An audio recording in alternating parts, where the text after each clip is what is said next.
Hello! Healthy hair కోసం ఇప్పుడు మనం ఒక మంచి హెయిర్ టానిక్ తయారు చేసుకుందామా? ఈ టానిక్ యూజ్ చేయటం వల్ల మన హెయిర్ హెల్తీగా, స్ట్రాంగ్‌గా, స్మూత్‌గా తయారవుతుందనమాట. ఒక స్పూన్ మెంతులు, ఒక స్పూన్ రోస్‌మెరీ తీసుకొని గ్లాస్ వాటర్‌లో 2-3 అవర్స్ బాగా నానబెట్టి ఉంచండి. బాగా నానిపోయి వాటర్ కలర్ చేంజ్ అయిన తర్వాత సిమ్‌లోనే స్టవ్ మీద పెట్టేసి బాగా మరిగించండి. 10-15 మినిట్స్ పడుతుంది ఇలా బాగా మరిగి థిక్‌గా అవ్వడానికి.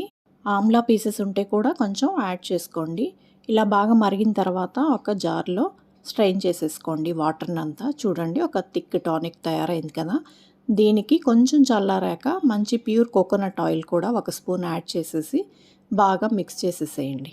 చిక్కులు లేకుండా ఈ హెయిర్ బాగా దువ్వేసి హెయిర్‌కంతా కూడా బాగా పట్టించేసేయండి. మాడికి, స్కాల్ప్‌కి బాగా పట్టించేసేసి బాగా మసాజ్ చేసి ఒక 1 అవర్ తర్వాత హెడ్ బాత్ చేయండి. హెడ్ బాత్ చేసేటప్పుడు వాటర్ బాగా ఎక్కువ వేడిగా ఉండకూడదు. గోరువెచ్చని నీటితోనే హెడ్ బాత్ చేయాలి మనం. షాంపూని కూడా ఎప్పుడు డైరెక్ట్‌గా యూజ్ చేయకండి. వాటర్‌లో డైల్యూట్ చేసి యూజ్ చేయండి. చూడండి హెయిర్ ఎంత సాఫ్ట్‌గా, హెల్తీగా ఉందో. వీక్లీ వన్స్ కానీ మీరు ఇలా చేశారంటే హెల్తీ హెయిర్ మీ సొంతం అవుతుంది.